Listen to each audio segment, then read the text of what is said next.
कि 5 भेड़िए मेरे ऊपर मेरे लिए छोड़ के चली गई। जब मैं उनकी बात सुनने को जाती वहाँ पर आसिया आंटी खुद नहीं होती। इकराम क्या कह के आपको बुलाया गया था? उन्होंने मुझे कहा शाम को 4 बजे इकराम अली जो था उन्होंने कहा कि आसिया आंटी आपको। इकराम अली कौन है? आसिया आंटी का भतीजा। उन्होंने कहा आसिया आंटी आपको बुला रही, उनकी आगे बात सुन जाए। जब मैं आसिया आंटी की बात सुनने के लिए गई वहाँ पर आसिया आंटी नहीं थी। मेरे लिए 5 भेड़िए छोड़ के चली गई। मैंने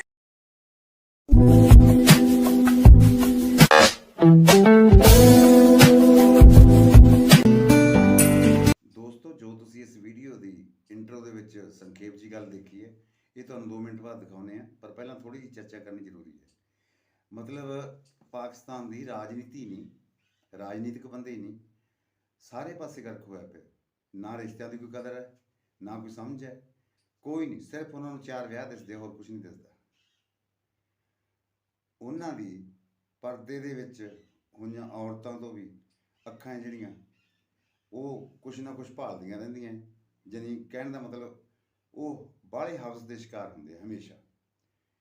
ਸੋ ਇਹ ਜਿਹੜੀ ਕੁੜੀ ਹੈ ਇਹ ਬੁਲਾਈ ਗਈ ਗੁਆਂਢੀ ਗਲੀ ਦੇ ਵਿੱਚ ਕਿ ਕੰਮ ਹੈ ਇੱਕ ਆਂਟੀ ਨੂੰ, ਪਰ ਆਂਟੀ ਘਰੇ ਨਹੀਂ ਸੀ। 4-5 ਬੰਦੇ ਸੀ ਜਿਨ੍ਹਾਂ ਨੇ ਰੇਪ ਕੀਤਾ।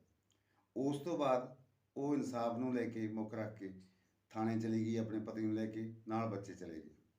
ਜਦੋਂ ਥਾਣੇ ਗਈ ਹੈ ਤਾਂ ਪੁਲਿਸ ਵਾਲਿਆਂ ਨੇ, ਜਿੱਥੇ ਉਮੀਦ ਹੁੰਦੀ ਹੈ ਬੰਦੇ ਨੂੰ ਵੀ ਸਾਨੂੰ ਇੱਥੋਂ ਇਨਸਾਫ ਮਿਲੂਗਾ, ਤਾਂ ਉਹਨਾਂ ਪੁਲਿਸ ਵਾਲਿਆਂ ਨੇ ਵੀ ਥਾਣੇ ਦੇ ਵਿੱਚ ਬੰਦ ਕੀਤੀ ਅਤੇ 5-7 ਜਣਿਆਂ ਨੇ ਰੇਪ ਕੀਤਾ।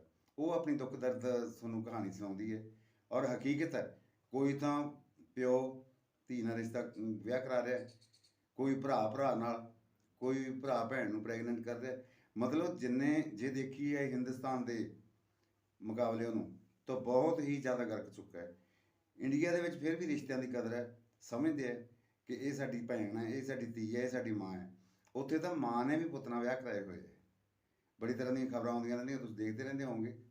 ਚਲੋ ਦੇਖਦੇ ਹਾਂ ਇਸ ਦੁਖਿਆਰੀ ਦਾ ਆਪਾਂ ਦਰਦ। 5 भेड़िए मेरे लिए छोड़ के चली गई। जब मैं उनकी बात सुनने को जाती वहाँ पर आसिया आंटी खुद नहीं होती। इकराम क्या कह के आपको बुलाया गया था? उन्होंने मुझे कहा शाम को 4 बजे इकराम अली जो था उन्होंने कहा कि आसिया आंटी आपको। इकराम अली कौन है? आसिया आंटी का भतीजा। उन्होंने कहा आसिया आंटी आपको बुला रही, उनकी आगे बात सुन जाए। जब मैं आसिया आंटी की बात सुनने के लिए गई वहाँ पर आसिया आंटी नहीं थी। मेरे लिए 5 भेड़िए छोड़ के चली गई। मैंने उनसे पूछा आसिया आंटी, मैंने कहा भाई इकराम अली आसिया आंटी किधर है? उन्होंने कहा कि वो उधर की हुई है। आसिया आंटी स्टोर पे दवाई लेने के लिए गई, वो जब आएंगी ना। मैं कहा भाई जब मैं बात सुनी, वो आसिया आंटी जब आएंगी तो उनकी आगे बात सुन जाऊंगी मैं। जब मैं आसिया आंटी की बात, जब मैं इतना कह के जब मैं उठ के बाहर की तरफ आने लगी तो इकराम अली उठ के भाग के गया। उन्होंने आके दरवाजे से अंदर से उन्होंने कुंडी लगा कर खड़े हो गए आगे की तरफ। मैंने कहा भाई ये क्या बदतमीजी, दरवाजा खोले। मैंने भाई जाना। मैंने इकराम अली ने मेरे मुंह पर थप्पड़ मारे, मेरे बाल वगैरह खींचे। उसके बाद जो है उसके बाद इन चारों ने मेरे साथ ज्यादती की, मेरे साथ रेप किया। हमने मारते फिर सही रहा। एक लड़का जो था 5 का निशान, वो मेरी तस्वीरें वगैरह, मेरी वीडियोस वगैरह बनाता रहा। मुझे निशान कौन है? निशान ये आसिया आंटी का बेटा छोटा, जो आपकी वीडियोस और तस्वीर बनवा रहा था। हाँ जी। महमूद दुरान उन्होंने मुझे कहा कि अगर आपने शोर शराबा किया, अगर आपने चीखी चलाई तो ये तस्वीरें हम आपकी वायरल कर देंगे ना। उसके बाद इन्होंने मुझे सही रात मारा, बहुत ज़्यादा उन्होंने मुझे मारा। फिर मेरी तस्वीरें वगैरह, मेरी वीडियोस वगैरह में जो है ना बनाता रहा निशान। फिर उसके बाद इन्होंने मुझे बराना हालत की ट्रेन की पटलियों के ऊपर, जो वो भी मेरे जिस्म पे कपड़े नहीं थे, मुझे ट्रेन की पटली के ऊपर उन्होंने मुझे मरने के लिए वहाँ पर मुझे फेंक दिया गया मरने के लिए।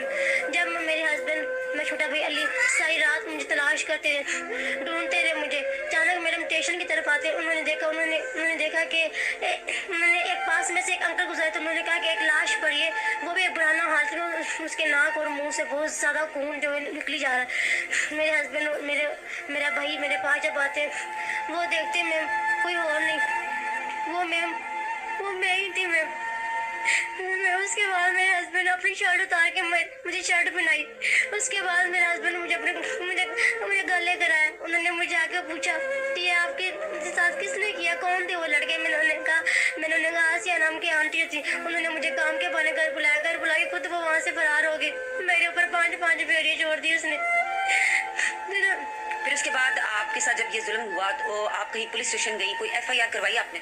मैं थाने गई थी। उन्होंने उल्टा मेरे हस्बैंड को, मेरे बच्चों को 3 दिन मैम थाने में बंद। कौन से पुलिस स्टेशन गई? पुलिस स्टेशन उधर थाना कोटलिन थाना कोट लखपत। मेरे हस्बैंड को, मेरे बच्चों को 3 दिन थाने में बंद करके रखा गया। बच्चों को भी? हाँ जी, मेरे बच्चों को मारा गया, मेरे हस्बैंड को मारा गया, बेल्टों से मारा गया। नाज़रीन, छोटे छोटे बच्चे, इनके मासूम बच्चे, और फिर आपके शौहर का कसूर कोई नहीं, बच्चे जुल्म तो ज्यादती आपके साथ हुई थी। उसके बाद मुझे रूम में सब इंस्पेक्टर रूम में लेकर, सब इंस्पेक्टर वकार अपने रूम में लेकर गए। मुझसे शर्तें मनवाते रहे कि आप मेरे साथ वो गलत काम करें, मैं आपके हस्बैंड को, आपके बच्चों को छोड़ दूंगा। मैंने कहा सर आप मुझे चाहे जान से मार डालें, मेरे बच्चा ही डाल दिया, फीन डाल दे, मैंने आपके साथ वो काम नहीं करना। मेरे साथ तो पहले ही बहुत बड़ी ज्यादती हुई है। मैं तो उसका इंसाफ लेने के लिए आपके पास में आई हूँ थाने में। मेरे हस्बैंड को सब इंस्पेक्टर वकार ने कहा कि अगर आप इस पे साइन अंगूठे कर देंगे तो मैं आपके बच्चों को, आपके जो वाइफ को छोड़ दूंगा। आपकी वाइफ मेरे कब्जे में, आपके बच्चे भी मेरे कब्जे में। मेरे हस्बैंड को इस कदर, मेरे हस्बैंड को मजबूर किया गया कि मेरा हस्बैंड मजबूर हो गया मैम साइन अंगूठे पे लगाने पे। यानी कि पुलिस मुल्जमान के साथ मिलकर आप लोगों को ये दबाव में डालती रही कि मुल्जमान पार्टी के साथ सुलह कर लो, नहीं करेंगे तो तुम्हारे बच्चों को, शौहर को नहीं छोड़ेंगे। जी मैम, झूठा पर्चा दे देंगे उस पे। हाँ जी, उन्होंने कहा कि नहीं तो मैं आपके ऊपर, आपकी वाइफ पे मैं फीन डाल दूंगा, आपके ऊपर कोई गन डाल दूंगा, गन डाल के मैं आपको अंदर कर दूंगा मैं। अच्छा, फिर?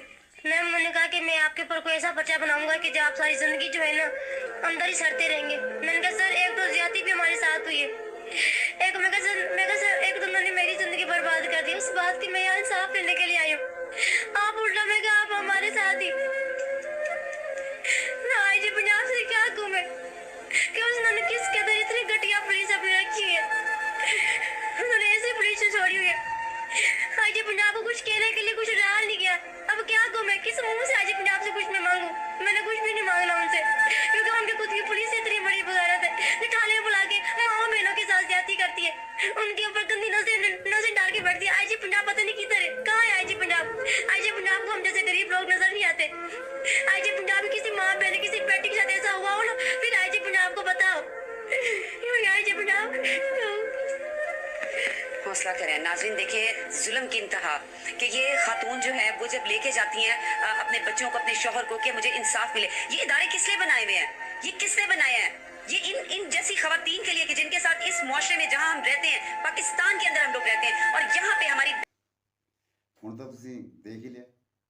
ਦੇਖੋ ਤੁਸੀਂ ਜਿੱਥੇ ਰਿਸ਼ਤਿਆਂ ਦਾ ਇੰਨਾ ਘਾਣ ਹੋ ਰਿਹਾ ਹੈ, ਜਿੱਥੇ ਖਾਣ ਨੂੰ ਰੋਟੀ ਨਹੀਂ, ਆਟਾ ਨਹੀਂ, ਸਬਜ਼ੀਆਂ ਮਹਿੰਗੀਆਂ ਨੇ, ਅਸਮਾਨ ਨੂੰ ਭਾਅ ਛੂੰਹਦੇ ਆ, ਬੁਰਾ ਹਾਲ ਹੈ, ਫਿਰ ਵੀ ਲੋਕ ਇਹਨਾਂ ਕੰਮਾਂ ਵਾਸਤੇ, ਇਹਨਾਂ ਕੁੱਤੇ ਕੰਮਾਂ ਵਾਸਤੇ ਰਿਸ਼ਤਿਆਂ ਦਾ ਘਾਣ ਕਰਕੇ ਦੇਖੋ ਕੀ ਕਰਦੇ। ਜਿੱਥੇ ਨੂੰ ਉਮੀਦ ਹੁੰਦੀ ਹੈ ਪੁਲਿਸ ਤੋਂ ਕਿ ਸਾਨੂੰ ਇੱਥੇ ਇਨਸਾਫ ਮਿਲੂਗਾ, ਸਾਡੇ ਨਾਲ ਜੋ ਧੱਕਾ ਹੋਇਆ ਉਸ ਨੂੰ ਦੰਡ ਹੋਊਗਾ, ਸਜ਼ਾ ਮਿਲੂਗੀ ਉਸ ਨੂੰ, ਤਾਂ ਇਹ ਉਮੀਦ ਕਰਕੇ ਜੋ ਕੋਈ ਜਾਂਦਾ ਤੇ ਪੁਲਿਸ ਵਾਲੇ ਵੀ ਉੱਥੇ ਇਹ ਕਰਦੇ ਨੇ।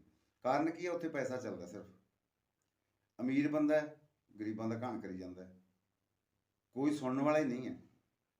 ਇੱਥੋਂ ਤੱਕ ਕਿ ਉਹ DIG IG ਤੱਕ ਵੀ ਕਹਿ ਰਹੀ ਹੈ ਕਿ ਮੇਰੀ ਕੋਈ ਸੁਣੋ। ਯਕੀਨਨ ਉਹਨਾਂ ਨੇ ਵੀ ਇਹ ਨਿਊਜ਼ ਦੇਖੀ ਹੋਊਗੀ, ਪਰ ਕਿਸੇ ਨੂੰ ਟਾਈਮ ਹੀ ਹੈ ਨਹੀਂ ਇੰਨਾ ਕਿ ਉਹ ਕਿਸੇ ਦੀ ਜਾ ਕੇ ਦੁੱਖ ਦਰਦ ਨੂੰ ਸਮਝ ਸਕਣ ਤੇ ਉਹਨਾਂ ਦਾ ਜਿਹੜਾ ਦੁੱਖ ਦਰਦ ਆ ਵੰਡਾ ਸਕਣ।